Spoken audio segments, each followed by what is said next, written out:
Physics सोच ही तो है मुन्ना, और क्या है।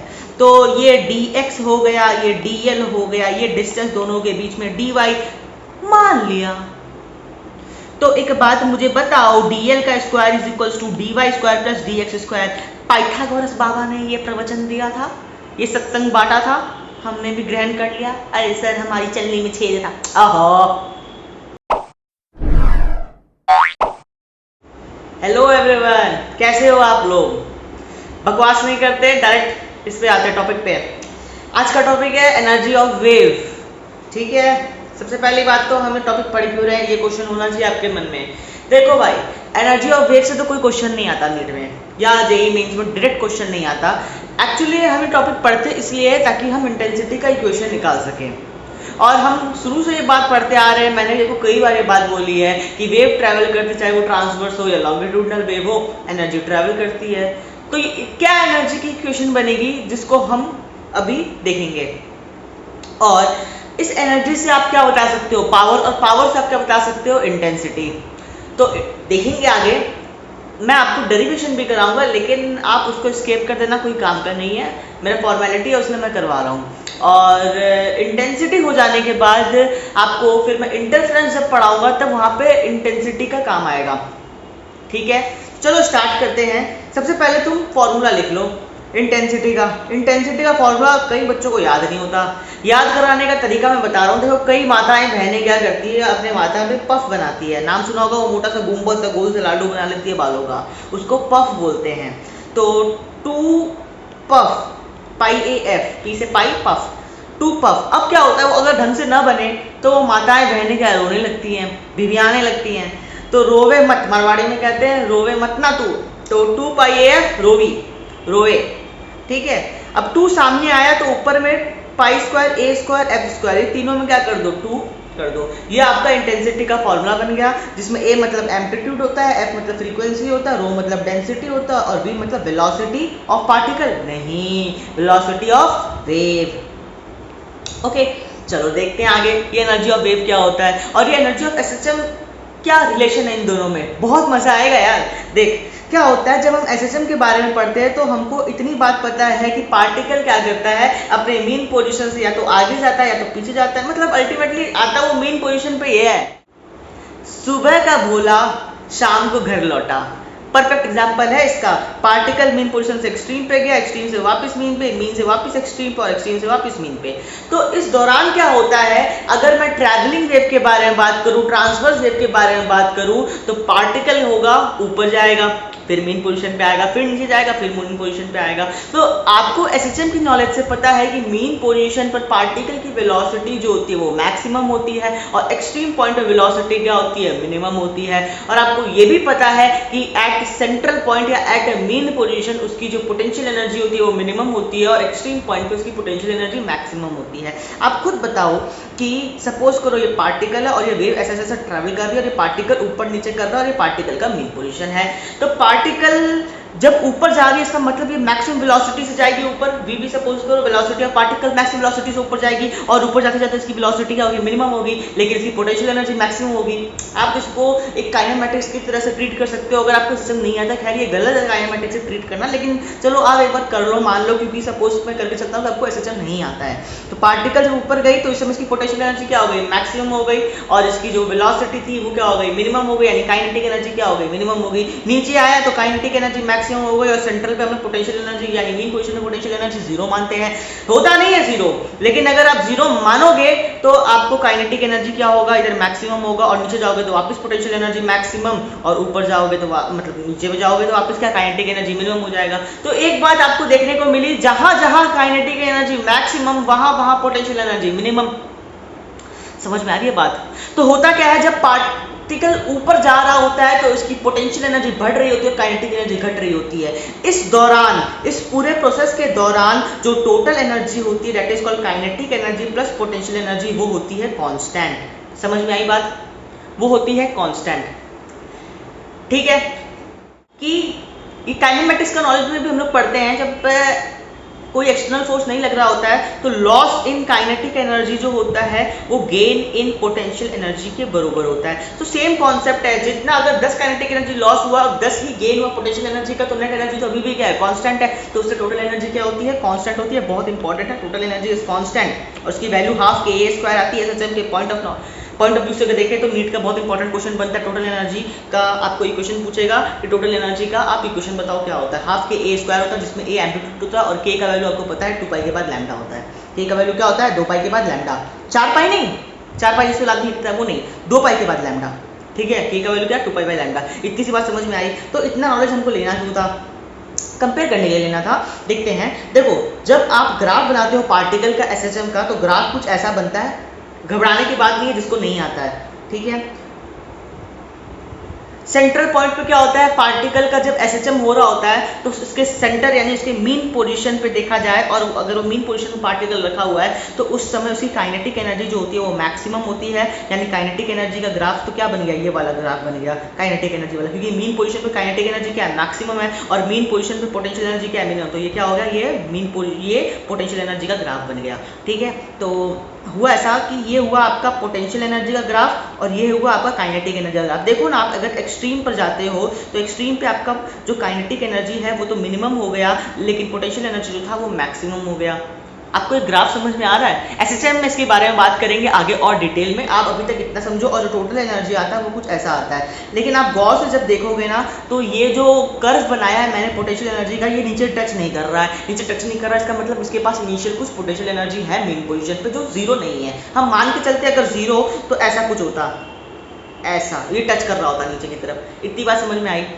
तो भैया ये क्यों पढ़ा हमने, अरे सीधी सी बात है कि जो वेव होता है ना एक स्ट्रिंग में, ये स्ट्रिंग है, इसमें वेव जा रही है। देखो ये इधर से बंधी हुई है स्ट्रिंग, हमने क्या किया, इधर से पकड़ के जोर से झंकार मारी इसको, तो वेव ऐसे ऐसे करते करते आगे की तरफ गई। जब वेव आगे की तरफ गई तो डिस्टर्बेंस क्रिएट करने की वो कोशिश कर रही है, सीधी सी बात है, डिस्टर्बेंस क्रिएट करने की कोशिश कर रही है। तो वेव में जहां पर काइनेटिक एनर्जी मैक्सिमम होता है वहीं पे पोटेंशियल एनर्जी भी मैक्सिमम होता है, और वेव की जो टोटल एनर्जी होती है वो वेरिएबल होती है। मतलब क्या हुआ, अबे अनर्थ हो गया। तू खुद सोचना, आप खुद सोचो, जहां पे काइनेटिक एनर्जी मैक्सिमम वहीं पे पोटेंशियल एनर्जी मैक्सिमम, तो होगा क्या कि एक ऐसा पॉइंट होगा वेव ट्रैवलिंग में कि एक पॉइंट ऐसा आया जहां पे काइनेटिक एनर्जी उसकी मैक्सिमम हुई, वहीं पे उसकी पोटेंशियल एनर्जी भी मैक्सिमम हो गई। और एक ऐसा पॉइंट भी आएगा जहां पर काइनेटिक एनर्जी मिनिमम है और पोटेंशियल एनर्जी भी मिनिमम है। तो यानी एक पॉइंट ए पर तो टोटल एनर्जी एकदम मैक्सिमम पे चली गई, और एक पॉइंट बी है जहां पर टोटल एनर्जी क्या हो गई, जीरो हो गई, मतलब मिनिमम हो गई, ऐसा समझ लो। तो उसकी टोटल एनर्जी क्या है, वेरिएबल है। अभी हम देखते हैं कि क्यों ऐसा हुआ कि एक पॉइंट पे काइनेटिक एनर्जी मैक्सिमम और पोटेंशियल एनर्जी मैक्सिमम। देखो होता क्या है कि देखो ये जो था ये अनस्ट्रेच था, मतलब अनस्ट्रेच नहीं, मतलब इसमें कोई डिस्टर्बेंस नहीं है, अनडिस्टर्ब था। और ऊपर वाले में क्या, हमने डिस्टर्बेंस क्रिएट कर दिया, जो डिस्टर्बेंस इधर की तरफ ट्रैवल कर रही है। तो आप खुद बताओ, अगर मैं सिर्फ इस पॉइंट को नोट करूं, इधर से लेकर इधर तक की दूरी को मैं नोट करूं, तो पहले ये इतनी लेंथ की थी, लेकिन क्योंकि इसमें डिस्टर्बेंस क्रिएट हुआ तो क्या ये लेंथ बढ़ गई, इतनी बड़ी हो गई। ये देखो स्ट्रिंग की लेंथ बढ़ गई, देखो गौर से देख के बताना, पहले छोटी सी थी अब बढ़ गई। तो इसका मतलब क्या हुआ, जब हम वेव को ट्रैवल करवाते हैं तो जो लेंथ होती है इस स्ट्रिंग की वो बढ़ जाती है। मतलब आप खुद सोचो ना, इसको आप काइनेमेटिक्स से रिलेट करो। एक आदमी था, वो अपने स्कूल में था, अरे आदमी नहीं, एक स्टूडेंट था, वो अपने स्कूल में था, उसका क्या हुआ, मन किया टॉयलेट जाने का, तो वो टॉयलेट तो चला गया और एकदम स्ट्रेट गया, तो ये तो हो जाती है उसकी डिस्प्लेसमेंट। लेकिन वही बदतमीज लड़का बैक बेंचर हुआ तो वो घूम के जाएगा, तो इसका क्या डिस्टेंस बहुत ज्यादा हो जाएगा, क्योंकि डिस्प्लेसमेंट क्या होता है, शॉर्टेस्ट डिस्टेंस बिटवीन 2 पॉइंट्स। तो ये क्या हो गया, डिस्टेंस की तरह से काउंट कर लो, तो ये स्ट्रिंग तो बढ़ गई ना, क्योंकि अभी ज्यादा चला। आप रिलेट कर पा रहे हो, बहुत अच्छे। तो हम ये कह सकते हैं कि इसकी डिस्टेंस क्या हो गई, बढ़ गई। तो तुम खुद बताओ कि अगर इतना सा डिस्टेंस था वो इतनी बढ़ गई, क्यों बढ़ गई, क्योंकि स्ट्रिंग के अंदर में एक टेंशन लग रहा था, ट्रांसवर्स वेव में जाके पढ़ना कि टेंशन किस लिए लगता है, क्योंकि स्ट्रिंग के अंदर में इलास्टिसिटी बोल के एक प्रॉपर्टी है। तो वो जो टेंशन लग रहा है ना, वो इसको खींच रहा है और इसको अपोज भी कर रहा है। तो इस टेंशन की वजह से क्या लेंथ बढ़ गई। तो एक बात बताओ, अगर हम एक स्प्रिंग को खींच देते हैं तो उसके अंदर में क्या एनर्जी स्टोर हो जाती है। बहुत अच्छे पढ़ा था एसएचएम में कि जब स्प्रिंग होती है उसको जितना ज़्यादा खींचोगे उसके हम लोग क्या करते हैं, वर्क करते हैं, इसको खींच रहे हैं। उसका मतलब क्या, हम लोग मजदूरी कर रहे हैं और जितना मजदूरी करेंगे उतना ही क्या स्प्रिंग के अंदर में एनर्जी स्टोर हो जाती है। तो इसका मतलब अगर ये धागा भी खींचा तो इसके अंदर एनर्जी स्टोर हो गई। बहुत अच्छे। सिमिलरली एक और एग्जाम्पल देके समझाऊं मैं, देख रिलेट कैसे करता हूं मैं। आपने पढ़ा होगा कि एक तो फिल्म था, फिल्म का 2 लेयर होता है। सरफेस टेंशन चैप्टर, हाँ सरफेस टेंशन चैप्टर। उसमें क्या था कि देख भाई, ये तो तेरा था फिल्म, उस फिल्म को तुमने क्या किया, आगे लेकर गया। मतलब इतना बड़ा एक फिल्म है, उस फिल्म पे एक डंडा रखा हुआ है, तुम उस क्या कर रहे हो, उस डंडे को आगे लेकर जा रहे हो। तो ये पूरा का पूरा लिक्विड का सरफेस भी आगे की तरफ बढ़ रहा होता है। वो उसमें इमेजिन करना सोप का ये बबल है एक तरह से देखा जाए तो। आप इसको पहले इधर पे था ये डंडा, अब इसको आप आगे की तरफ मूव करते हो तो जहाँ पे ये मटेरियल पूरा से भरा हुआ था अभी आगे की तरफ शिफ्ट करता है। और सरफेस टेंशन की वजह से जितना ये एक्सपैंड किया उतना ही क्या इसके अंदर में एनर्जी स्टोर हो गया, क्योंकि जितना वर्क डन था उतना ही क्या एनर्जी स्टोर हो है।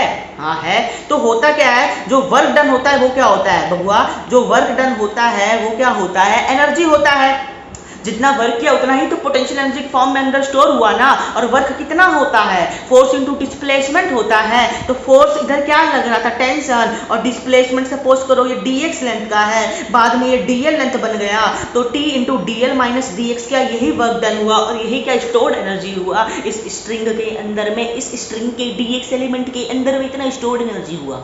बहुत अच्छे। अब क्या होगा, ये ट्रैवल कर रही है, अब ये इतनी ज्यादा खिंच गई। अरे भैया जब खिंच गई मैक्सिमम तो फिर छोटी भी तो होगी ना, कि खिंचते ही जाएगी, फिर वो छोटी होगी, फिर इसके बगल वाला खिंचेगा। तो ऐसे करते करते एनर्जी का क्या होता है, ट्रांसफर होता है। और कितनी एनर्जी ट्रांसफर करेगी इसकी इक्वेशन हम आगे चल के देख लेंगे। तो एक बात मुझे बताओ तुम, कि अगर मैं सपोज करो इधर ले लूं एक पार्टिकल, इधर ले लूं मैं एक पार्टिकल, होता क्या है, हर x कोऑर्डिनेट पे पार्टिकल रखा हुआ और वेव ट्रैवल कर रही है। x बराबर 0 पे पार्टिकल, x बराबर 1 पे भी पार्टिकल, x बराबर 2 पे भी पार्टिकल है। हर एक पोजीशन पे पार्टिकल रखा हुआ है, पार्टिकल ऊपर नीचे अपने पोजीशन पे कर रहा है। तो पार्टिकल जब इधर होगा तो उसके पास जो काइनेटिक एनर्जी होगी वो मैक्सिमम होगी, अभी सिखाया। जो वेलोसिटी होगी वो क्या मैक्सिमम होगी, हाँ होगी। और ये इतना ज्यादा खींच गया वेव के ट्रैवल करने की वजह से कि इस पॉइंट पे आपका पोटेंशियल एनर्जी भी मैक्सिमम हो गया। लेकिन अगर पार्टिकल सिर्फ एसएचएम कर रहा होता तो ये खींचता नहीं, ये वेव का पार्ट है, उसलिए ये पार्टिकल का जो लेंथ था ये खींच गया। पार्टिकल नहीं, इस वायर का लेंथ खींच गया, जिसकी वजह से अंदर में पोटेंशियल एनर्जी स्टोर हो गई। तो पार्टिकल को क्या पोटेंशियल एनर्जी भी मिल गया, और ये पोटेंशियल एनर्जी क्या मैक्सिमम होगा, क्योंकि पूरा धागा में सिर्फ यही धागा का पार्ट है जो सबसे ज्यादा खींचा है। अगर आप इस धागे के पार्ट को देखोगे तो देखो ये इतना ज्यादा नहीं खींचा है, ये इतना ज्यादा नहीं है, अभी भी इतना का इतना ही है। तो इसके अंदर में जो पोटेंशियल एनर्जी स्टोर हुई वो क्या मिनिमम हुई। और पार्टिकल जो है वो एकदम अपने एक्सट्रीम पोजीशन पे है, यानी उसकी काइनेटिक एनर्जी भी क्या मिनिमम है। तो इस पॉइंट पे हम बोल सकते हैं कि काइनेटिक एनर्जी जो है वो मिनिमम है। और इस पॉइंट पे हम ये भी बोल सकते हैं कि जो पोटेंशियल एनर्जी है वो भी मिनिमम है, क्योंकि ये तो खींचा ही नहीं, पहले भी स्ट्रेट था और आगे भी ये स्ट्रेट है, तो खींचा ही नहीं, तो क्या पोटेंशियल एनर्जी मिनिमम है। लेकिन इस पॉइंट पे क्योंकि पार्टिकल ऐसे चल कर रहा है उसकी वजह से उसको काइनेटिक एनर्जी मिली, इस लेंथ को क्या मिला, काइनेटिक देखो ना, वेव जो है झुम झुम झुम झुम झुम झुम झुम झुम ऊपर नीचे से कर रहा है। तो पार्टिकल की वजह से इस वेव का भी काइनेटिक एनर्जी है, फील हो रहा है। और साथ ही साथ क्योंकि ज्यादा खींचा उसलिए इधर पोटेंशियल एनर्जी भी क्या है, मैक्सिमम है। अब ये तो समझने की बात थी, इसके आगे मैं डेरिवेशन कराऊंगा तो इसको पॉज कर देना। और अगर नीट के एस्पिरेंट हो तो इस साल नीट दे रहे हो क्योंकि काम का नहीं है, और अगर नहीं तो फिर डेरिवेशन देखो, क्या पता वोट्स में आ जाए। तो एक बात मुझे बताओ नन्हे मुन्ने बालक, वर्क डन बाय टेंशन क्या होगा, पोटेंशियल एनर्जी के फॉर्म में स्टोर्ड होगा, या चेंज इन पोटेंशियल एनर्जी लिख सकते हैं T into DL minus DX। आराम से कर दो, कोई टेंशन नहीं अपने को, ठीक है।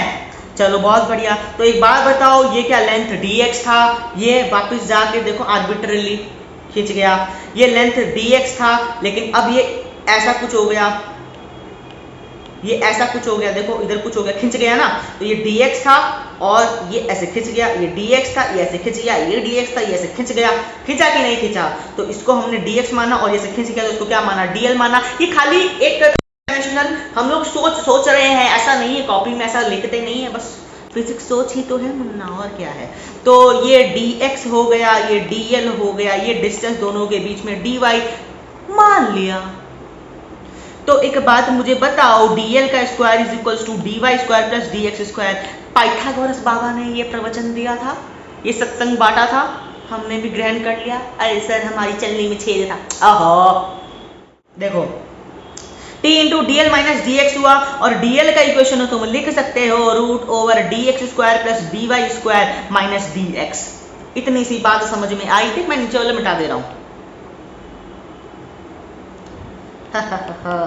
अब देखो क्या किया हमने, dx को कॉमन ले लिया और होगा क्या, ये होगा 1 प्लस dy बाई dx का होल स्क्वायर। बेसिक मैथ्स है, अगर आता होगा तो बहुत बढ़िया, और नहीं आता होगा तो चाप लेने का तो जरूरत ही नहीं है, क्योंकि dx हमने क्या कर दिया, कॉमन ले लिया। देखो इसमें से dx स्क्वायर कॉमन लिया, dx स्क्वायर जब कॉमन लिया, जो रूट के बाहर आएगा तो वो dx बन जाएगा, जब dx स्क्वायर कॉमन लिया तो d square by d square 1 हो जाता है, और dy बाई dx का क्या हो जाएगा, होल स्क्वायर हो जाएगा रूट के अंदर में माइनस dx। तो एक काम करो, अब क्या काम करना है सर, आप तो बहुत काम कराते हो, अरे कर लेना यार काम, नीट में काम ही आएगा। देखो t इंटू dx बाहर ले लो तो ये हो जाएगा root over 1 plus dy by dx का होल स्क्वायर माइनस 1, ये रूट में नहीं है -1, ठीक है। इतनी सी बात समझ में आई। तो एक काम करो, 2 into d x d y by D x तो बहुत छोटा होता है, और मैथ में आपने 9-10 में पढ़ा है कि जैसे 2 का स्क्वायर 4 होता है और 4 का स्क्वायर 16, कितने ज्यादा बढ़ गया। वैसे ही अगर 2 का स्क्वायर 4 होता है तो पॉइंट का जो स्क्वायर होगा ना, मान लो 0.1 या 0.3 का स्क्वायर, वो क्या ज्यादा होना चाहिए था।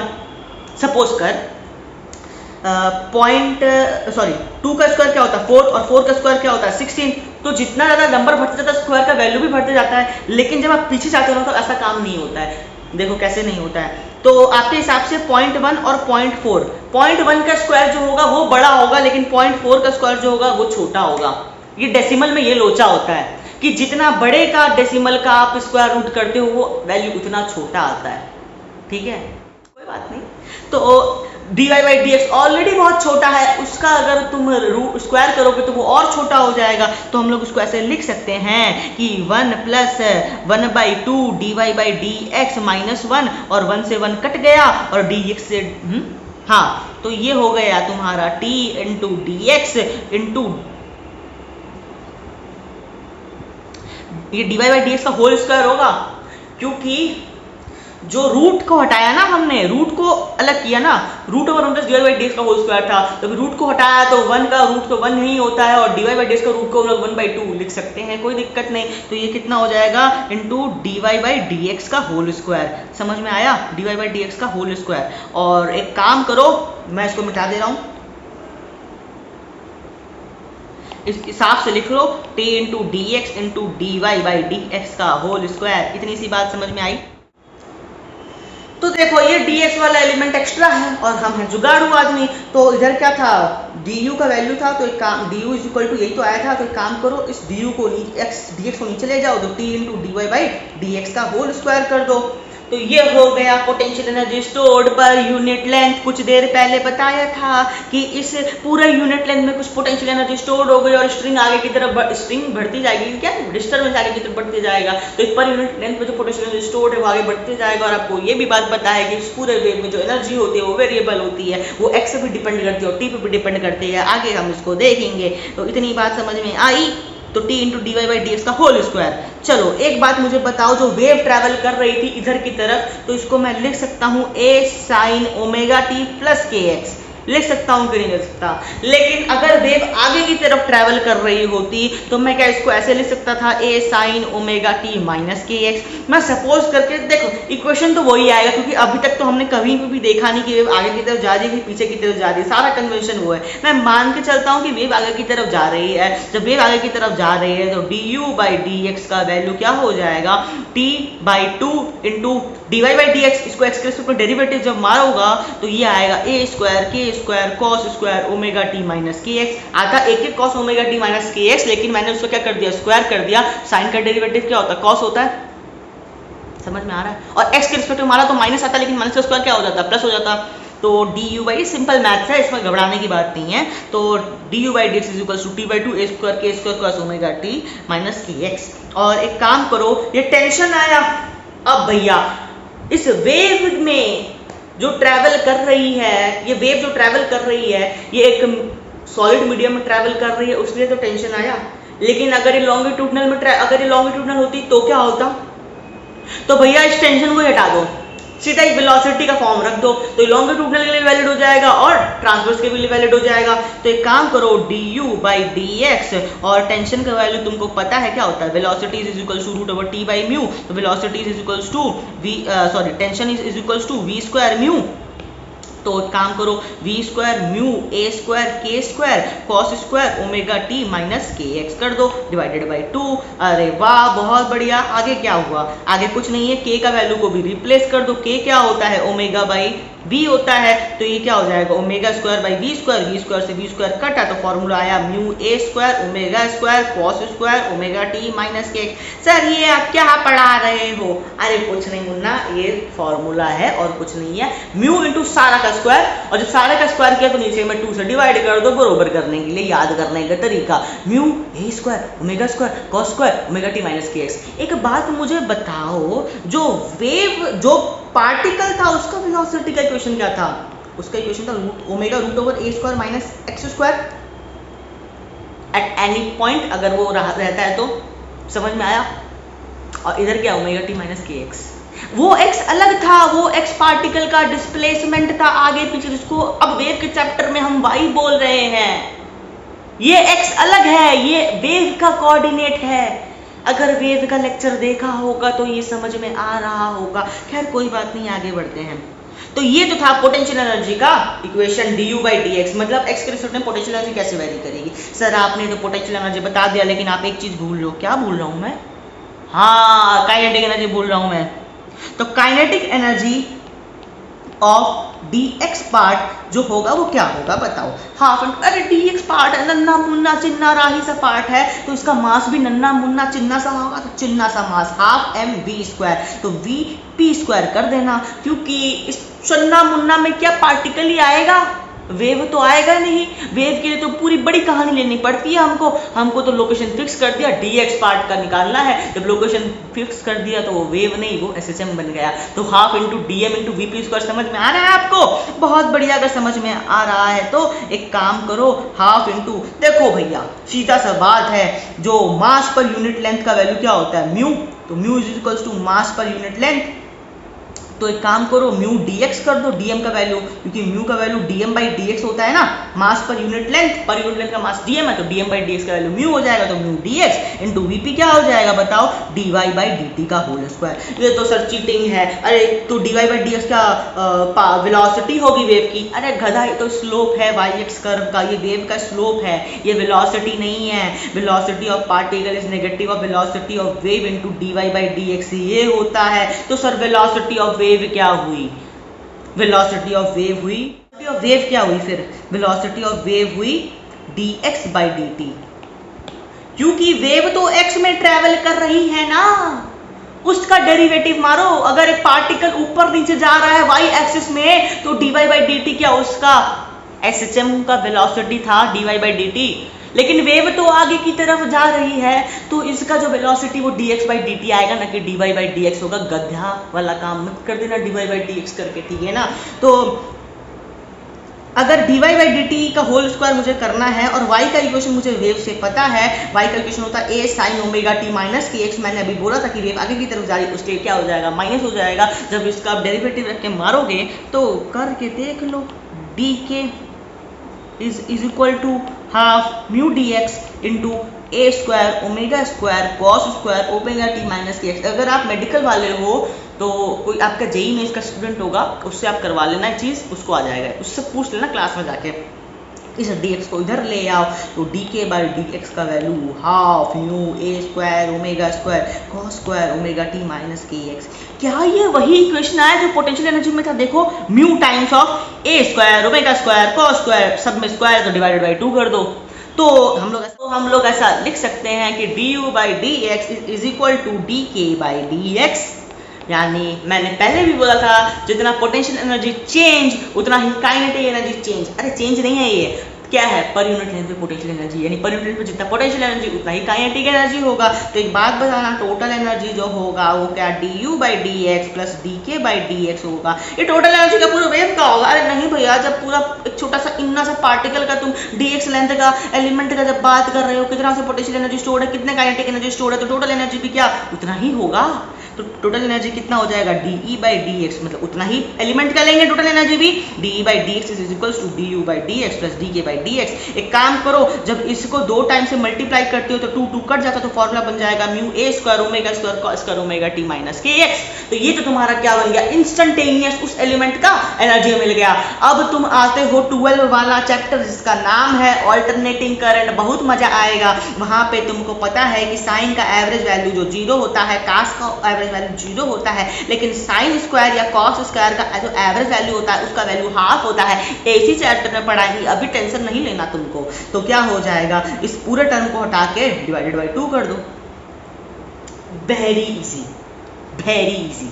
समझ में आया? सर ये तो पहले बहुत बड़ी चीटिंग हो गई, आपने हाफ ऑलरेडी हटाया जब हाफ लिखना ही था। अरे मुन्ना, वो तो डी हाफ क्यों हटाया था, क्योंकि वो एनर्जी था ना, डबल हो जाता है dk by D x plus du by D x, तो उसे लिए हाफ हटाया था। और सर वापस हाफ क्यों किया, अरे वो तो कॉस स्क्वायर का एवरेज वैल्यू है उसलिए हाफ किए। तो फॉर्मूला ये बन गया mu square square omega square by 2। Sir ये काइनेटिक एनर्जी का फार्मूला है। अरे नहीं मुन्ना, ये काइनेटिक एनर्जी का फार्मूला नहीं है, ये टोटल एनर्जी का फार्मूला है। ठीक है,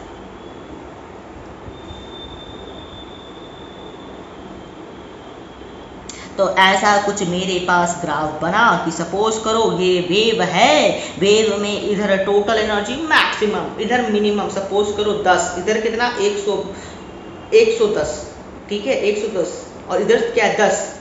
चलो भैया, ये तो हुआ एनर्जी का डेरिवेशन। अब पावर इन वेव का बात करते हैं। जब पावर इन वेव के बारे में हम बतला रहे हैं तुमको, तो पावर क्या होता है एक बात बताओ। अरे इस इंसान में इतना पावर है, इतना पावर है, मतलब कोई काम का नहीं है वो पावर जो किसी पे हाथ उठाए। पावर तो ये होता है कि कितना वो काम कर लेता है पर यूनिट टाइम में। मतलब अगर एक लड़का है वो 10 चैप्टर पढ़ लेता है 1 घंटा में, और वही दूसरा लड़का है जो 10 चैप्टर को पढ़ने में 10 जन्म लगाता है, तो किसका पावर ज़्यादा है पढ़ने का, किसका एफिशिएंसी ज़्यादा है पढ़ने का, पहला वाला लड़का का ज़्यादा है। तो पावर क्या होता है, एनर्जी पर यूनिट टाइम, कितना एनर्जी डिलीवर किया। अगर एक ट्रांसफार्मर है वो ज़्यादा एनर्जी डिलीवर कर रहा है सेम टाइम में, तो उसका पावर भी क्या हुआ, ज़्यादा हुआ। तो एनर्जी पर यूनिट टाइम करना है, यानी पावर जो होगा वो de बाई dt होगा। लेकिन हमको तो de बाई dx पता है, फिर वही जुगाड़ू आदमी, नीचे में dx चाहिए तो ऊपर नीचे dx से गुना कर दिया। तो एक काम करो, d बाई dx का वैल्यू तुमको पता है, d बाई dx का वैल्यू लिख लो। म्यू स्क्वायर, नहीं गंदी बात, म्यू स्क्वायर नहीं होता है, तो क्या होता है mu a square omega square. Power average के बारे में बात कर रहे हैं तो डिवाइडेड बाई 2 कर दो, कॉस्ट का जरूरत ही नहीं, खत्म करो कॉस्ट का जमीला को। dx बाई dt, तो dx बाई dt क्या है, एग्जैक्टली ये वेव की वेलोसिटी है। कुछ देर पहले बताई थी क्योंकि वेव आगे की तरफ जा रही थी। तो mu into a square omega square by 2 into velocity of wave, समझ में आया, या de by D x into velocity of wave. यानी अगर वेव ट्रेवल कर रही है तो उसका एक एलिमेंट का जितना एनर्जी है उसको मल्टीप्लाई कर दो, वेव कितना तेजी से आगे बढ़ रही है, तो वही आपको पावर डिलीवर हो जाएगा। समझ में आया, वही पावर डिलीवर का फॉर्मूला हो जाएगा वेव का। इजी है, आगे बढ़ते। ये फॉर्मूला बना, याद करने का जरूरत नहीं है सब चीज़। तो सर आप कहना क्या चाहते हो, कहना जो चाहते हैं वो यही था, इंटेंसिटी। मैं तुमको इंटेंसिटी तक लाना चाहता था। इंटेंसिटी क्या होता है, देखो बबुआ, ये बहुत सारा एनर्जी गिर रहा था। जिस भी रूम में तुम बैठे हो या अपने बिल्डिंग के हॉल, बिल्डिंग के टेरेस पे बैठे हो, लाइट नहीं है या कुछ भी है, तुम अपने टेरेस पे बैठे हो, जितनी एनर्जी तुम्हारे ऊपर गिर रही है ना, फील करो उसको। जितनी एनर्जी गिर रही है तुम सबको ले लो, नहीं गलत बात, सबको नहीं लेना, तुम per unit area low. Sir per unit area हम कैसे बनाए? अब मेरे डिपेंड ये होगा, सपोज करो तुम्हारे पास एक चूड़ी है, या तुम्हारे पास एक डब्बा है, या तुम्हारे पास एक बॉक्स है, वो पर यूनिट एरिया है। पर यूनिट एरिया मतलब क्या हुआ? या 1 सेंटीमीटर भी हो सकता है, या 1 मीटर भी हो सकता है। मतलब 1 सेंटीमीटर इतना बड़ा एक तो तुम्हारे पास डब्बा है, कांच का सा डब्बा है, उसमें से जितनी एनर्जी आ रही होगी तुम्हारे पास, उसको तुमने जब्त कर लिया अपने हाथों में पर 1 सेकंड में। शर्त यह है, यानी इतनी छोटी सी डिब्बी में से जितनी सारी एनर्जी आई, 1 सेकंड तुमने घड़ी देख के लगाया और उसको 1 सेकंड तक तुमने क्या किया? आने दिया, और उस पूरी एनर्जी को तुमने एक डब्बे में बंद कर ली, तो उसका नाम है इंटेंसिटी। तो यानी एक बल्ब का इंटेंसिटी ये है, इसका मतलब वो बल्ब पूरे रूम में रोशनी कर रहा है, लेकिन आप देख रहे हो इतनी छोटी सी एरिया में कितना उसमें से लाइट एनर्जी आ रहा है। तो इतना छोटा सा एरिया ले लो, उसमें से कितना क्रॉस किया, यानी जो इंटेंसिटी होती है वो energy per unit time per unit area होती है। तो ये क्या है? पावर पर यूनिट एरिया को भी इंटेंसिटी बोल सकते हैं, नो डाउट बोल सकते हैं। तो कुछ नहीं करना है, mu A square omega square by 2 कर दो, कॉस स्क्वायर वाला हम झमेला ही नहीं कर रहे हैं, तो एवरेज वैल्यू हाफ होता है, इनटू ए, तो ए कट जाना चाहिए। अरे मूर्ख, ए कैसे कटेगा? ये जो ए है तो एम्पलीट्यूड है ना, और ये तो क्या है? एरिया है ना, तो नहीं कटेगा ये चीज़, ठीक है। तो क्या करें सर फिर हम? इस फॉर्मूला से रहा भी नहीं जा रहा है, मेरे को रहा नहीं जा रहा है, तो एक काम करो, इस म्यू को वापस तोड़ दो। म्यू को किस में तोड़ोगे? मास पर यूनिट लेंथ पे तोड़ोगे। तो म्यू को तोड़ा m बाई एल, और l इंटू एरिया क्या होता है जी? L इंटू ए तुम्हारा वॉल्यूम होता है, जितना लेंथ इंटू जितना एरिया वो वॉल्यूम होता है, लेंथ इंटू एरिया या एरिया इंटू लेंथ वॉल्यूम होता है, और मास को वॉल्यूम से जब डिवाइड करते तो क्या डेंसिटी मिलता है। बहुत बढ़िया, तो रो ए स्क्वायर ओमेगा स्क्वायर बाई 2, समझ में आया। और ओमेगा का वैल्यू क्या होता है? 2 पाई एफ होता है, पता है तुमको। तो 2 पाई एफ का होल स्क्वायर यानी 4 पाई स्क्वायर एफ स्क्वायर, 4 को इस 2 से काट दो तो हो जाएगा 2 पाई स्क्वायर ए स्क्वायर एफ स्क्वायर इनटू रो। इधर वेलोसिटी ऑफ पार्टिकल भी था, क्योंकि एनर्जी पर यूनिट टाइम जो कि पावर था उसमें वेलोसिटी ऑफ वेव था, वेलोसिटी ऑफ वेव था, तो इनटू वेलोसिटी ऑफ वेव कर दो। समझ में आया फॉर्मूला? जो पहले बताया था यही इंटेंसिटी का फॉर्मूला है। पूरा एनर्जी खत्म हो गया, इसके अलावा कुछ भी नहीं है इंटेंसिटी में। हीट के हिसाब से ये फॉर्मूला बहुत इंपॉर्टेंट है इंटेंसिटी का, और आप इसको ये म्यू वाला टर्म्स में भी याद कर सकते हो कि म्यू आई इंटेंसिटी एवरेज जो होगी वो होगी mu A square omega square by 2 into क्या? 2 into area into velocity of wave, ये फॉर्मूला बनेगा, याद कर लेना, इंपॉर्टेंट है, पूछा जा सकता है। तो देखिए जनाब, फाइनल कंक्लूजन में बात करूं जिसके लिए हम चैप्टर पढ़ रहे थे, वो ये कि intensity is directly proportional to I square F square. देख लो, intensity a square F square के डायरेक्टली प्रोपोर्शनल है, ठीक है।